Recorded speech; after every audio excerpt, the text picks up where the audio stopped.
passion, the conviction, who you are. You know what? I missed out on probably the biggest thing that I could probably do in my life. What we're seeing is we move into this new phase. Not only is he all energy, Building on our franchise, Snooze Mattress. it's the passion that he Talk about where we're headed, and just such an exciting time for us at Snooze.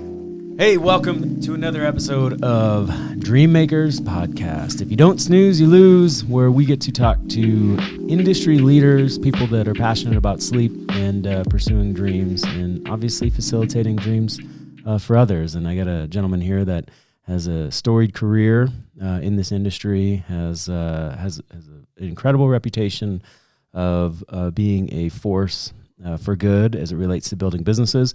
I got Nathan Hunter here from TSI, Tempur-Pedic, Sealy International, TSI, and we have been excited about this. Nathan has been a really great champion for what we're doing here with Snooze, but he's entered this relationship with a high level of curiosity. And when you're in the game, 19 years, 20 years? Yeah, 19 wholesale. 19 wholesale. Did retail for 7 years too. So been on both sides of it, and there's plenty of skepticism when you hear a new player enter the market, and you've seen a lot of things over the years. We talked a little bit about that earlier today as we went through at our facility. But today, the most important thing that's happening, and we got to start here because you and your wife are celebrating 29 years of marriage. So congratulations, and your wife's name? Stacy. So this is 29 years. There's a lot of loyalty. Yeah, we're very excited. There's a lot going on there, right? And you get to get home in time, catch your flight home, and you got plans. So thank you for carving out a little bit of time here. And I think a good place to start, Nathan, for sure, is just explain your role as a regional sales director, as a leader within TSI, and give us a little behind the scenes of day to day. Okay. Well, there's 9 of us in the nation. I would say peer regions, so that doesn't include national accounts and alternative channels. And I have, if you look at the United States at night on Google, you'll see this big dark area. And I have that area. The big dark area. So, and you're based out of where? I was based out of Denver, and okay. I moved home to Idaho, where I grew up. Boise or Idaho Falls? Where you at? Idaho Falls. Awesome. Rigby, actually. Nice. And so, having retail experience, was that in Colorado or was that at? That was in Idaho and also in Utah. And was that specifically in sleep shop space, furniture? Where were we at? Furniture in Utah, and then specifically sleep shop space in Idaho. Yeah. Never heard of the concept before. And then you get, so you're a bedhead through and through. You get recruited, I'm sure, because you're having success on the floor. Somebody in either a Sealy rep or somebody saw that you had some talent. Was it Tempur-Pedic directly, or tell me about that path? Well, I love sleep. Yeah. I have a I guess I shouldn't say it, but I have a Hotmail address and the word sleep is in it. And so that goes back before I got into this industry. But I was actually getting ready to go to law school, and a friend of mine whose father owned a furniture store in Boise came up to me and said, "You happy?" And I said, "What kind of question is that?" and he said, "I'm just curious because I think you'd make a really good store manager to this new concept that's called sleep shops." And I said, "They have shops? Were they a sleep shop? Because I love to sleep." And he said, "Well, we sell mattresses."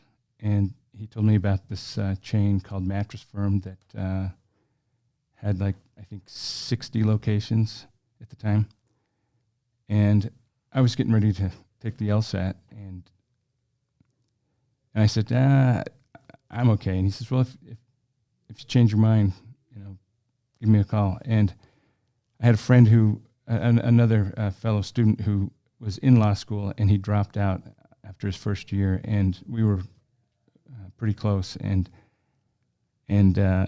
so that was kind of a crisis for me. And I called my sleep shop buddy back, and I said, I'll take a look at it, because I figured if I didn't like the sleep shop gig, I would go back to law school, and if I didn't like law school, I missed an opportunity. Yeah. So, Where'd you do your undergrad? Brigham Young. Did you? Okay, cool. So you did you do a mission did you grow up Mormon? I love that information. I love that kind of insight. Yeah. If you're comfortable sharing that. Yes. And it was in Colorado. I love those. I think it's such a brilliant thing. For 2 years, you go out and you're of service, right? And talk a little bit about that impact on what did you learn through your mission experience? Well, my other brothers who went on missions, they went to Korea, Mexico, California. So when I got the Colorado call, I quite frankly felt a little shortchanged as a teenager, but it was a great experience, and it's not all about it's just about getting to know people and having them get to know you. Yeah, and you do represent the church, and they have great leadership that keeps you on your toes and makes little tiny course corrections if you're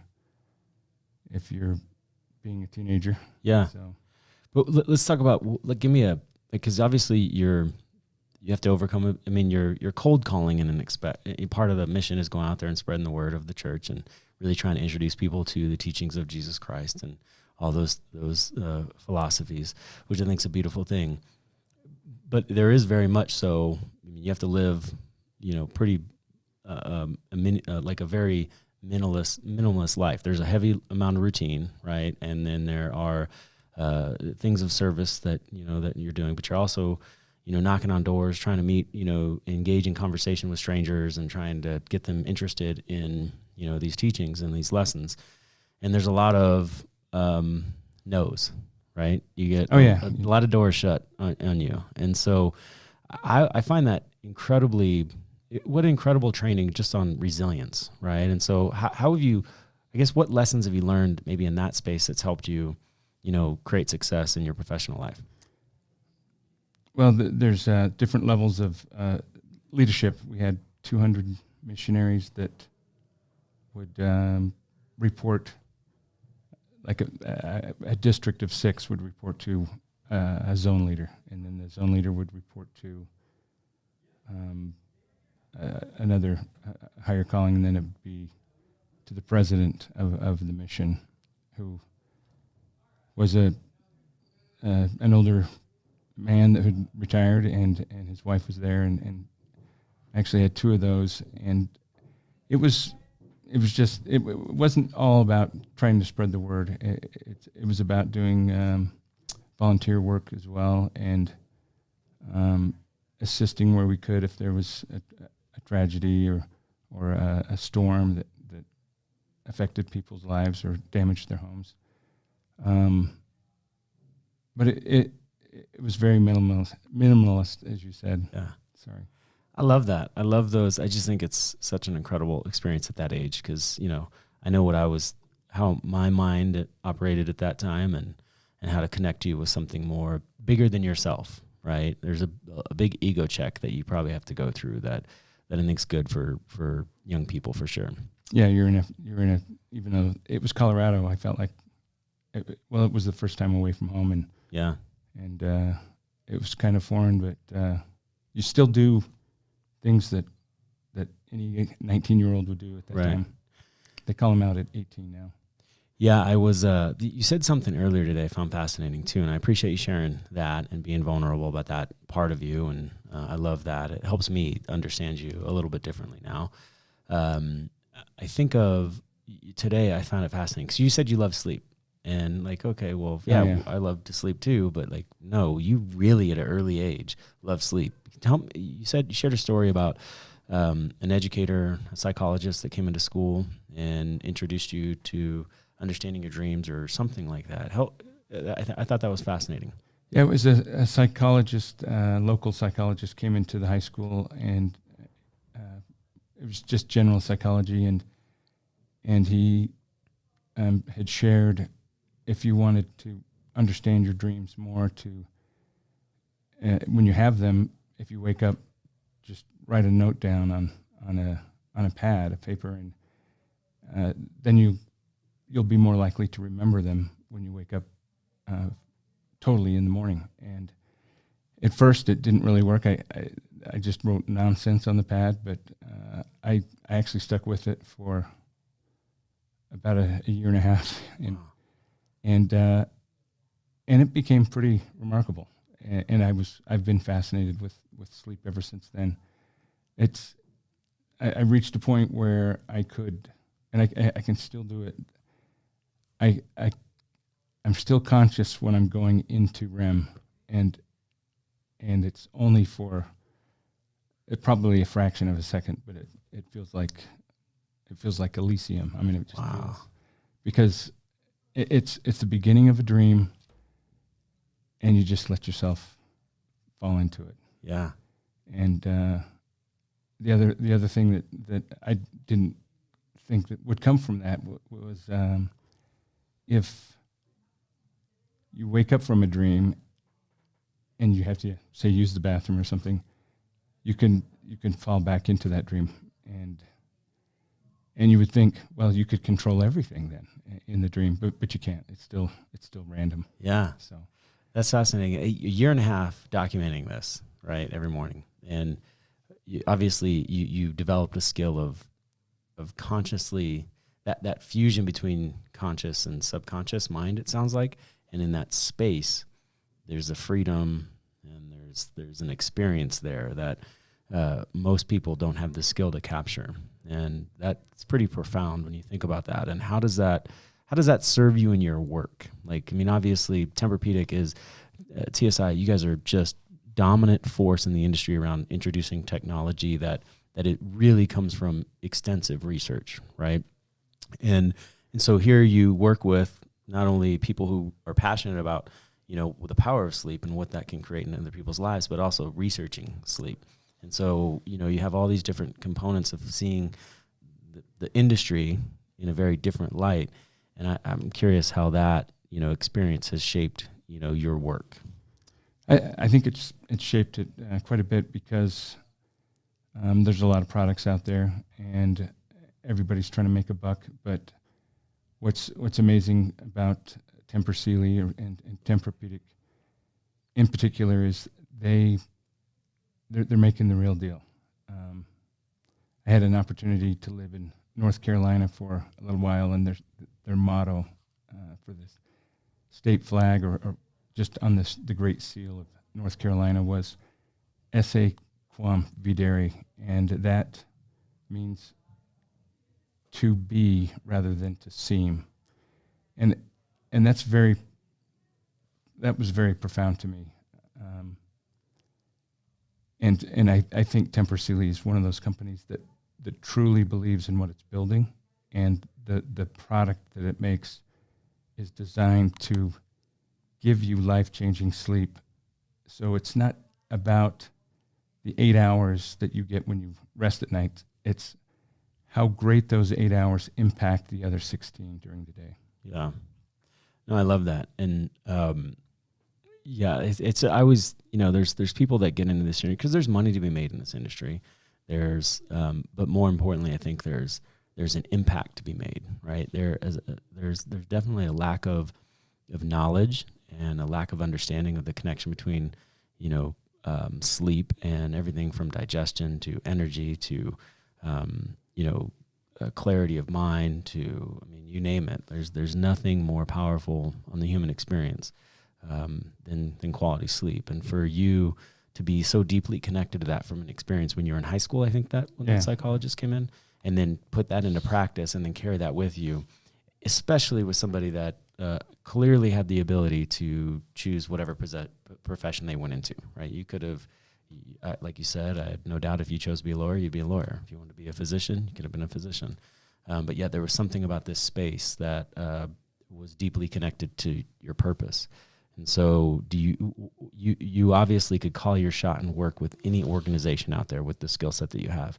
And it's clear that you have a deep commitment and connection with Tempur-Pedic. But talk about that. Is that a quality that, hey, you're kind of the outlier, and hey, I'm just this odd duck that really believes in sleep and really cares about working with purpose and delivering a product? Or is that the culture? I think it's the culture. Absolutely.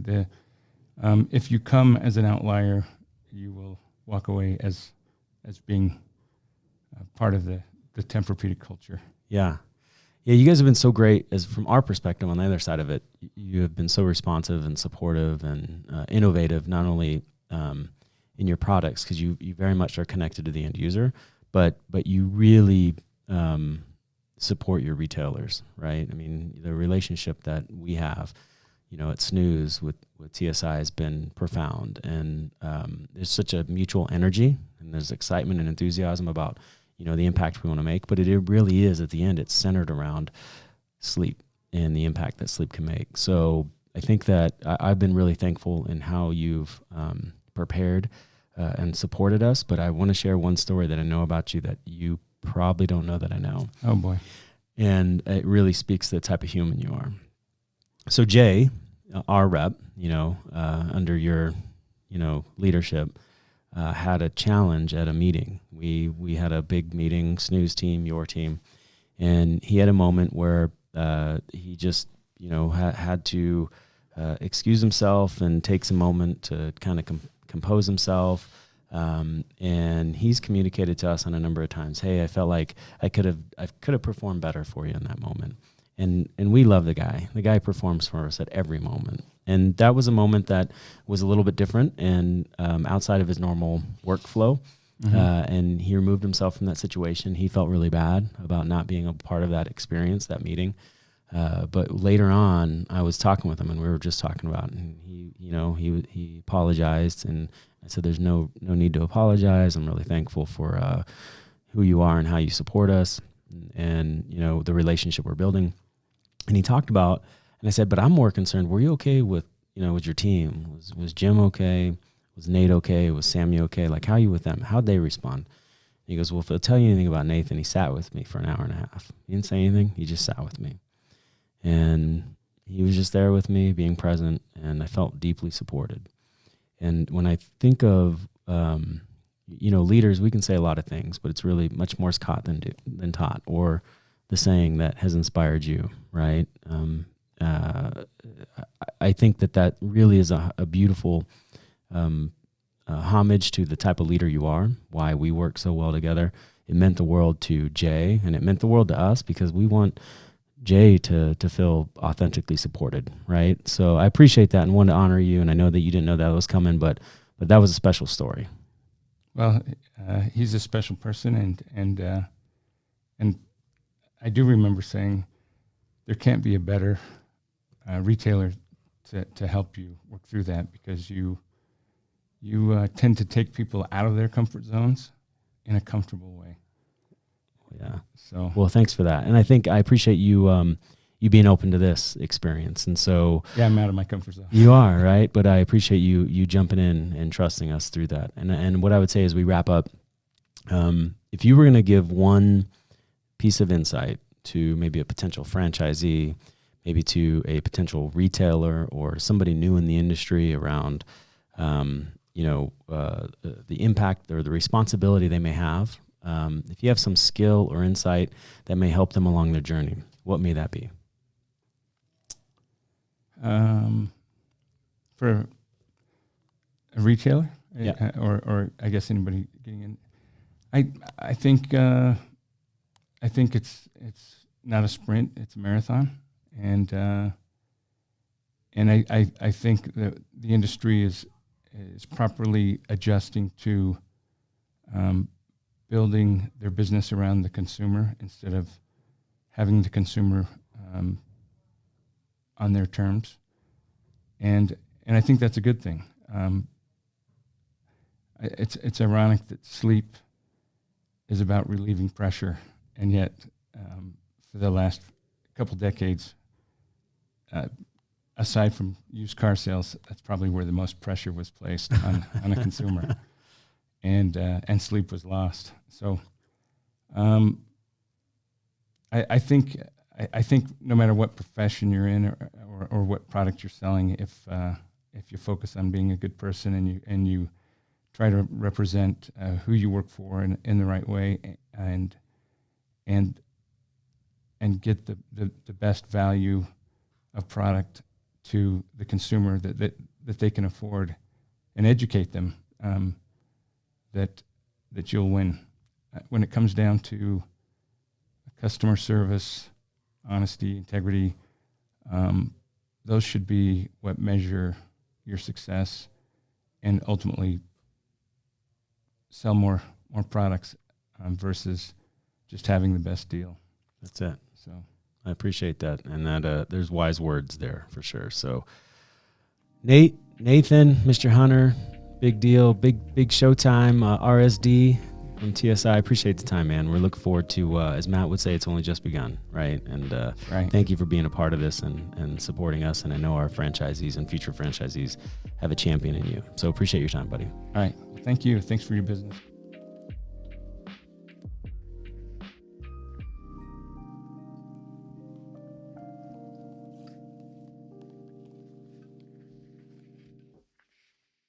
So I heard you're interested in starting a podcast. Interesting. And you're probably wondering, do I have what it takes to start my own podcast? Do I have the studio? We've got the studio. Do I have the editing skills? Do I have the ability to post it? Do I know how to do that? You're probably wondering through all these things, and it can get a little overwhelming. I know, I've been there. Trust me, I've tried to start some of my own before I got connected with Wake Up.